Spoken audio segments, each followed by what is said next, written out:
Hello friends, आज की class में हम आर्मीजीडी मैथ के प्रैक्टिस सेट 6 को सॉल्व करने वाले हैं। चलिए क्लास को शुरू करते हैं और देखते हैं पहला क्वेश्चन क्या कह रहा है। देखिए पहला क्वेश्चन कह रहा है वह संख्या जिसे स्वयं के 13 गुना से जोड़ने पर 112 प्राप्त होता है वह संख्या कौन है। ठीक है, चलिए देखिए कहा जा रहा है कि वह संख्या ज्ञात करनी है जिसको उसी के 13 गुना में जोड़ा जा रहा है। मान लीजिए कि वो संख्या क्या है, यक्स है, और इसका 13 गुना कितना होगा, 13 यक्स। जब इन दोनों को जोड़ा जा रहा है तो कितना हो जा रहा है, 112। यानी कि एक इक्वेशन क्रिएट हो गया। इसको सॉल्व कर लीजिए, आपको यक्स की वैल्यू मिल जाएगी, वही आपका आंसर होगा। देखिए यहाँ से 14 यक्स बराबर 112 हो जाएगा, और इधर जब 112 14 को उधर भेजेंगे कितना हो जाएगा, 112/14। जब इससे हम कैंसिल आउट कर देंगे तो कितना आ जाएगा, 14/112। यानी कि यक्स बराबर कितना आ गया, 8। यानी कि वह संख्या कौन सी, 8 थी। ठीक है, नेक्स्ट क्वेश्चन देख लेते हैं। 15 नल एक टंकी को 36 मिनट में भर सकते हैं। 1 घंटे में टंकी को भरने के लिए कितने नलों की आवश्यकता होगी। देखिए पहले हम इसे लिखते हैं। देखिए 15 नल किसी टंकी को 36 मिनट में भर रहे हैं, और पूछा जा रहा है कि कितने घंटे, 1 घंटे में अगर भरना हो, 1 घंटे को क्या लिख सकते हैं हम, 60 मिनट। यानी 60 मिनट को भरने के, 60 मिनट में किसी घंटी को भरने के लिए कितना चाहिए, मान लीजिए कि हमको यक्स नल चाहिए। ठीक है, इसी यक्स की वैल्यू बतानी है। अब ऐसे सवालों को सॉल्व करने के लिए एक छोटी सी ट्रिक है। अगर नल की संख्या कम होगी तो हमको टाइम ज़्यादा लगेगा, और नलों की संख्या ज़्यादा होगी तो हमको टाइम कम लगेगा अगर फिक्स टंकी को भरना है। यानी कि नल और टंकी के भरने का समय क्या हो रहा है, इनवर्स रिलेशन दिखा रहा है। तो ऐसी कंडीशन में आपको कुछ नहीं करना है, बस क्या कर देना है, 15/x इसी तरह रख लेना है। अगर इनवर्स रिलेशन है तो इसको दूसरी वाली डाटा को पलट कर लिख देते हैं। अगर डायरेक्ट रिलेशन है, यानी कि डायरेक्ट बढ़ रहा घट रहा है, तो डायरेक्ट उसी तरह। यहाँ पे क्या था, इनवर्स रिलेशन था, तो इसे क्या लिख देंगे, 60/36, और यहाँ से इसको कैंसिल आउट कर लेंगे, जितना आएगा वही आंसर हो जाएगा। यहाँ से 12 से काट लीजिए तो 12×5 = 60, और यहाँ पे 12×3 = 36, फिर 5 से इसको काट लेंगे 3। यानी कि यक्स बराबर आपका गुणा कर लेंगे, कितना आ जाएगा, यक्स बराबर 9। यानी कि कितने नलों की आवश्यकता होगी, 9 नलों की आवश्यकता होगी। नेक्स्ट क्वेश्चन देख लेते हैं। नेक्स्ट क्वेश्चन कह रहा है 88 से पूर्णतया विभाज्य 5 अंकीय सबसे बड़ी संख्या कौन सी होगी। ठीक है, ऐसे सवालों में हम क्या करेंगे, पहले 5 अंकों की सबसे बड़ी संख्या लिख लेते हैं। तो 5 अंकों की सबसे बड़ी संख्या कौन होती है, हम 9 को कितनी बार लिखेंगे, 5 बार, 4 और 5 बार। ठीक है, अब 9 अंकों की सबसे बड़ी संख्या पूछ रहे हो, अभी किससे विभाज्य होनी चाहिए, किससे कटनी चाहिए, 88 से। तो ऐसी कंडीशन में जिससे कटने की बात बोल रहा है उसी से आप क्या कर दीजिए, सिंपल सी भाग कर दीजिए। उसके बाद अगर जो रिमाइंडर बच जाएगा उसी को ले जाके फाइनल नंबर में से घटा देंगे, हमारा आंसर आ जाएगा। ठीक है, चलिए इसको सॉल्व करेंगे। कितनी बार में जाएगा, पहली बार में, एक बार में कितना आ जाएगा, यहाँ पे 1 और 9। अब देखिए कितनी बार में जाएगा, 1 बार में जाएगा। ठीक है, इसमें 1 बार में जाएगा तो यहाँ घटा दीजिए, कितना हो जाएगा, यहाँ पर 3। यानी कि अब यहाँ पे 319 हो गया। अब देखिए कितनी बार में जाएगा, 3 × 24 होता है, और 24 × 2 = 26, 3 4 बार में ज़्यादा हो जाएगा तो 3 बार में ही ले जाएंगे। 3 × 24 और 3 × 24 = 2 = 26। 9 में से 4 जाएगा 5, और यहाँ पर कितना हो जाएगा, पर हो जाएगा आपका 5।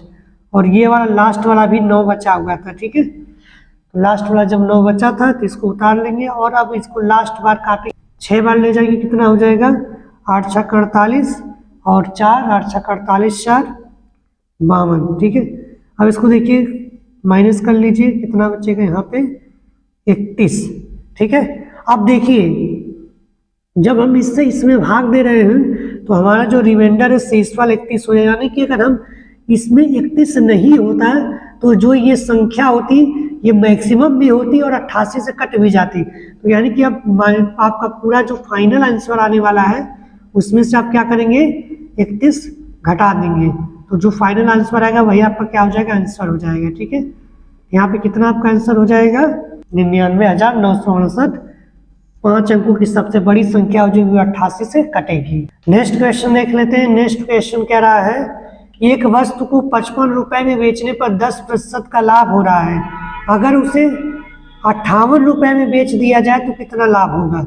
देखिए ऐसे सवालों में हमने आपको बताया था 10% को फ्रैक्शन वैल्यू में बदलिए, 10% को जब आप फ्रैक्शन वैल्यू में बदलेंगे तो कितना आ जाएगा 1/10, 10/100 करेंगे तो 1/10, यानी कि इसका मतलब है ये लाभ है ना, तो जाहिर सी बात है आपको पता होगा कि लाभ किस पर कैलकुलेट होता है, हमेशा सीपी पर, ठीक है। और ये ऊपर क्या इंडिकेट कर रहा होगा, ये ऊपर इंडिकेट कर रहा होगा प्रॉफिट, यानी कि इसका मतलब अगर वस्तु 10% प्रॉफिट के हिसाब से हमको ये कंसेप्ट क्लियर हो रहा है कि 10 रुपये सीपी पर, 10 रुपये सीपी पर कितना प्रॉफिट हुआ है 1 रुपये, यानी कि उसे कितने में बेचा गया रहा होगा 11 रुपये में बेचा गया रहा होगा, ठीक है। सेलिंग प्राइस कितना रहा होगा 11 रुपये रहा होगा, तभी कट पिट कर ये वाला रेशियो बना होगा, ठीक है। ये रेशियो से हम उल्टा चल रहे हैं, ठीक है।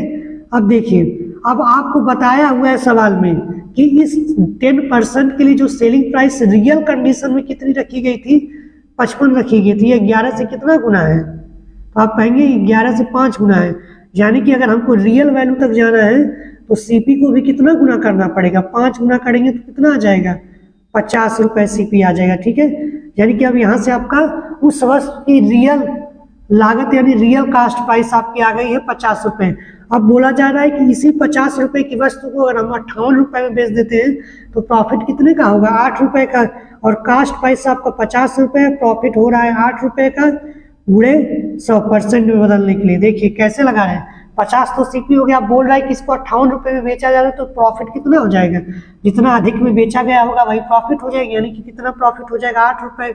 अब इसको यहाँ से कैंसिल आउट कर लेंगे तो कितना यहाँ से हो जाएगा 2, यानी कि आपका यहाँ पे कितना बच जाएगा 16%, यानी कि जब उसे 50 रुपये की वस्तु 58 रुपये में बेची जाएगी तो परसेंट में कितना आ जाएगा आपका 16%। नेक्स्ट क्वेश्चन देख लेते हैं। नेक्स्ट क्वेश्चन कह रहा है कि एक आदमी 5 मिनट में 600 मीटर चलता है, उसकी गति किलोमीटर प्रति घंटा में कितनी होगी। देखिए जब भी आपको किलोमीटर प्रति घंटा में पूछना हो तो आप समय और जो दूरी है उसको बदल लीजिए जिसमें पूछ रहा है। तो देखिए 600 मीटर का मतलब क्या हो जाएगा, जब इसे हम कन्वर्ट करेंगे किलोमीटर में तो 1000 से भाग करेंगे, जब 600 में 1000 से आप भाग करने जाएंगे तो यहाँ से कट पीट कर आपका क्या बच जाएगा, यहाँ से 2 से भी काट सकते हैं तो कितना हो जाएगा 3/5 किलोमीटर हो जाएगा, ठीक है। और आपका समय दिया हुआ है 5 मिनट, 5 मिनट को आप घंटे में बदलने के लिए कितने से भाग करेंगे 60 से। देखिए मिनट से घंटे में जाने के, चूंकि 1 घंटे में 60 मिनट होता है तो 1 मिनट में कितना घंटा हो जाएगा 1/60 घंटा, ठीक है। तो 5 मिनट को जब आप कन्वर्ट करने जाएंगे घंटे में तो ये कितना करना पड़ेगा आपको, 5 में 60 से भाग कर देंगे तो क्या हो जाएगा ये आपका घंटे में कन्वर्ट हो जाएगा। तो इसको काट लेंगे कितना बचेगा 1/12 घंटा का मतलब आवर लिख देते हैं हम इसे, ठीक है। अब देखिए, अब आपको पता है स्पीड बराबर कितनी होती है, यानी चाल बराबर होती है दूरी यानी कि डिस्टेंस अपॉन टाइम। डी की वैल्यू यहाँ पर कितना आपको दे रखा है 3/5, डी की वैल्यू 3/5 है और समय दिया है 1/12। जब देखिए इस तरह की भिन्न अगर आपके पास आ जाती है इसको कैसे कन्वर्ट कर लेते हैं, नीचे वाले को उलट कर ऊपर लिख देते हैं, यानी 12/1। यहाँ से देखिए कितना हो जाएगा, जब इसको टोटल करेंगे तो यहाँ पे हो जाएगा 36/5, और जब 36/5 को अगर आप सॉल्व करेंगे तो ये किसके करीब जाएगा 5×7 35 और 1 बच जाएगा 5 × 10, 7.2 किलोमीटर प्रति घंटा आपकी स्पीड आ जाएगी। नेक्स्ट क्वेश्चन कह रहा है कि 350 का 58% कितना होगा। 350 का 58% आपको निकालना है, ठीक है। तो इसको परसेंट को कैसे निकालते हैं, 350 गुणे इसे क्या लिख देंगे 58/100, यहाँ से इसको काट लेंगे, जितना भी हमारा आंसर आ जाएगा वही आंसर हो जाएगा, ठीक है। यहाँ से देखिए ये कैंसिल आउट हो जाएगा, 5 से इसको काट लीजिए तो 5 से काटेंगे तो यहाँ पे 7 बचेगा और यहाँ पर 2 बचेगा, फिर 2 से इसको काट लीजिए, यहाँ पर कितना बच जाएगा 2 दूना 4 और यहाँ पे 2 9 18, यानी कि आपका फाइनल आंसर कितना होगा 29 गुणे 7 कर देंगे वही हमारा फाइनल आंसर हो जाएगा। तो गुणा कर लीजिए 7 9 63 6 और 7 दूना 14 6 20, यानी कि 203 आपका आंसर हो जाएगा।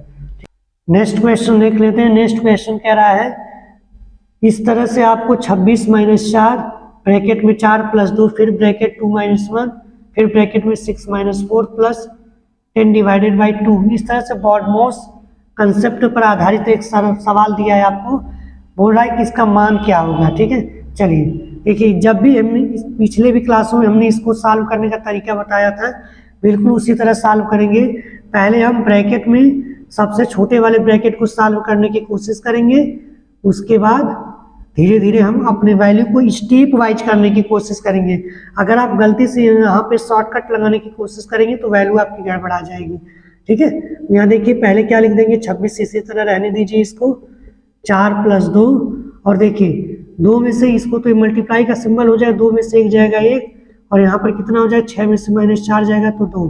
ठीक है, और ये अभी ब्रैकेट में रहेगा, बाहर कितना हुआ है आपका 10 भागे, यानी देखिए ब्रैकेट से बाहर है तो इसे आप सॉल्व कर सकते हैं, कोई दिक्कत नहीं। ये कितना हो जाएगा 5। ठीक है, 26 माइनस 4। अब देखिए आप ऐसा नहीं कर सकते कि 26 में से 4 घटा देंगे, क्योंकि 4 के साथ अभी ब्रैकेट लगा हुआ है, तो आप इसको पहले ब्रैकेट को गायब करेंगे। ठीक है, देखिए यहाँ से 4 हो जाएगा प्लस 2 दूना 4। ठीक है, और प्लस 5। अब अगले स्टेप में जाएंगे, 26 माइनस 4 और गुणा कितना हो जाएगा, 4 4 जोड़कर 8 हो जाएगा प्लस 5। फिर एक स्टेप में जाएंगे, 26 माइनस 4 बाड़े 32 प्लस 5। ठीक है, अब देखिए ये दोनों प्लस प्लस में है तो इसको जोड़ लेंगे, कितना हो जाएगा 26 5 31 माइनस 32 बराबर यहाँ से कितना हो जाएगा -1। आपका आंसर हो जाएगा।